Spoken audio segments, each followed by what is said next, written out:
Hello, everybody. I'm glad to be back. I've been traveling like a crazy person the last little while, and so I haven't had a chance to really kind of dig into sharing my thoughts about great organizations and examples. But we're back at it, Garrett and I. So I'm in the beautiful Rochester, New York area today. I'm in a little bucolic, wonderful Norman Rockwell type community called Pittsford, New York. It is just, you ought to plant an American flag in front of every building. It's just wonderful. But let me tell you a little bit about my experience over the last couple of weeks. I've gone from Barcelona back to Penticton, Naramata, back to Calgary, to Detroit, and now here in the Rochester area. And, I've been thinking a lot about local places that are great places to work that would never, are great, just great workplaces. And the reason they're not perfect, of course, but the reason they're great is because they've lasted for long periods of time. That's one. They've proven their ability to sustain themselves and to grow and to evolve and adapt. And secondly, they have lineups. People want to be in them. And then people want to be part of them. They want to experience what they are part of. And so it requires a lot of things to be pretty darn good in order to be successful and to sustain yourself. And in all cases, the examples I'm going to share with you today are, ranging from Barcelona, and I'm going to go from Barcelona to Pittsburgh, and I'm going to use two examples in both. And in today's world, they've all got over 4+ ratings. So I'm going to make a general statement. If your organization doesn't have a 4+ or more rating, you got to get to work. You got to get to work. I'm just telling you, it's not perfect. And there's a lot of things that aren't perfect about social media ratings. But if you don't have a 4+ with lots of reviews, then you're probably dragging a little bit of an anchor and you got to change it. So let me talk about a couple of organizations. The very first one, we first got to Barcelona, in this case was my grandson and me. And we asked the concierge at the hotel about a great place to have a tapas and to have have a great little meal. And he pointed us to a little restaurant just down the road called the Restaurante Andiorana. And so Logan and I get there, and the place is packed, of course, and it's the middle of the afternoon, and the Spanish tend to have a lot of tapas in the afternoon, of course. And we try and squeeze in there. It's been around since 1939. It is off the top ridiculous good. And we are just like giant grins in our face when they're bringing out these tapas that are so incredible. And, the buzz in that whole place, and just watching the bartender and in this case, waitress work, which is remarkable around the system they had, and very tight quarters. It's been around since 1939, and it's just friggin' great. And then the next day when we took our bus tours, we got on the hop-on buses that you guys may have been part of in your travels in the past. It's a really fun way to sort of see a city. As we were going on the North End bus in Barcelona, the tour talked about this incredible amusement park called Tibidabo, and I think I've said that right. It's been around since 1905, almost 120 years. It was built in 1898 or something like that by an entrepreneur.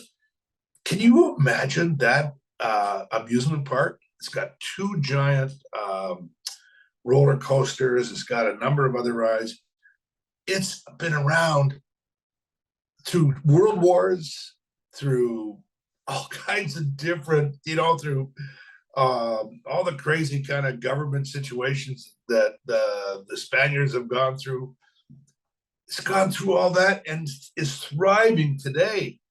Now, for a whole bunch of reasons, Logan and I didn't have a chance to go there, but when we talked to people about it, they just raved about what a great, great experience it was. Okay, so let's cross the Atlantic. Let's get over to Pittsburgh and this little community with the Erie Canal running right through it. And I'm going to talk about Hungries. So when I'm asking about where you might want to eat, and Garrett told me about them, I had no idea of this. Maybe you do. That the one of the iconic foods of Rochester, and I didn't know Rochester had an iconic food, was garbage plates. And I started laughing and asking about what garbage plates are. And there's a variety of them, but they're essentially like they're macaroni and cheese. They're potatoes, your typical kind of fried pan skillet potatoes, a couple of cheeseburgers without the bread, but just covered in all kind of darn sauce and everything else. And it's a heart attack on a plate, and you know that you probably should have a giant stomach ache after. But I had to try, and so they said, you got to go to Hungry's. So, all right, I'm thinking Hungry. So I get to Hungry's, and maybe we'll show you a photograph on, if we can't, we'll tag Hungry's. It's just a takeaway place. And I walk into Hungry's, and mom and dad and a 12-year-old. The 12-year-old's doing a bunch of stuff, packing up and getting cheese kind of pre-done. Mom's working the till and dad's working the skillet. I mean, the giant, stove and stuff.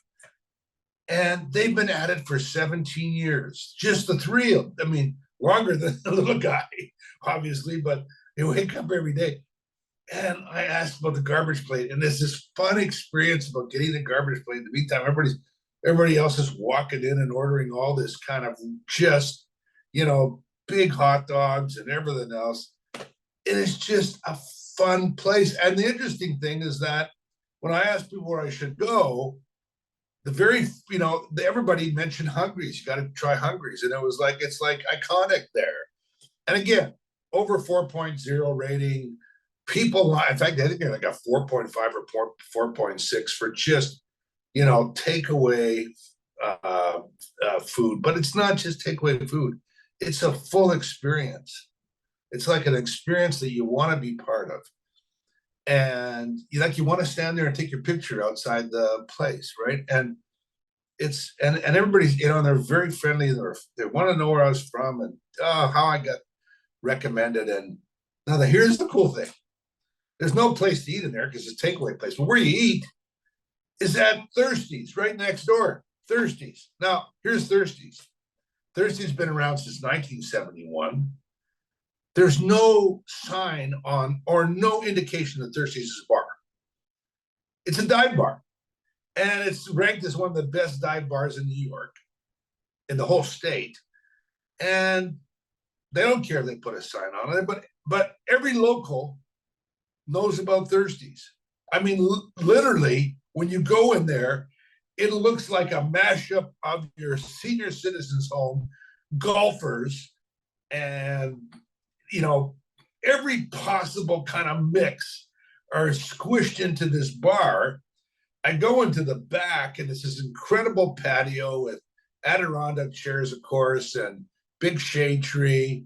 And these guys are playing cornhole and telling jokes they probably shouldn't in a public place. And the jukebox has got, country music on it. And when you ask for one of the favorite drinks, it's not on the menu. It's vodka and Fresca and orange juice. And their merch sales, I mean, you kind of want to feel like, when I was in there, like 3 people that just bought merch, like, because you want to be part of the Thirsties experience. So my whole point in this is that there's no big, great place to work assessment going on in these places. Of course not. The way that they're defined and success is defined by the amount of customers that line up and keep coming in there and take their wallet out and spend their money there. And, you know, obviously people like to work there because many of them have been working there for years, whether they own the place or they don't.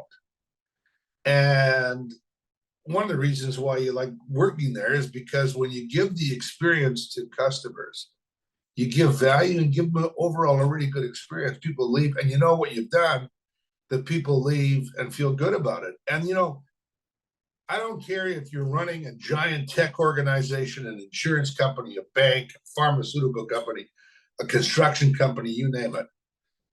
The most important thing really around people thriving is feeling like they're making a contribution and that they really belong there because they make a difference.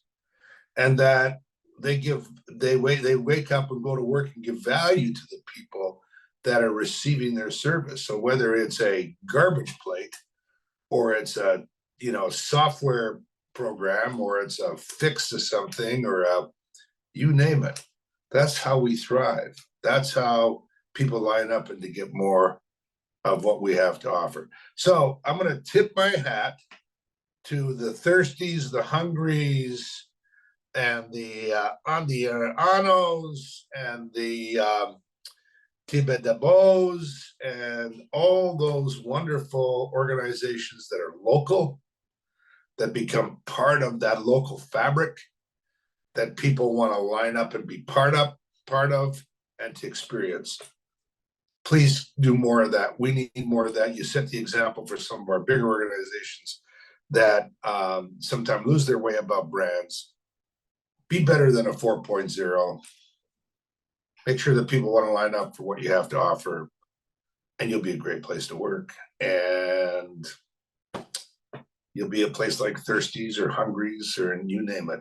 Thank you. And it's so great to be back sharing our great place to work stories with you, and more to come. And you might see my Thirsties hat again. Maybe even with a vodka, fresca, and orange juice involved. Thanks. Bye for now. And hope to see you again soon.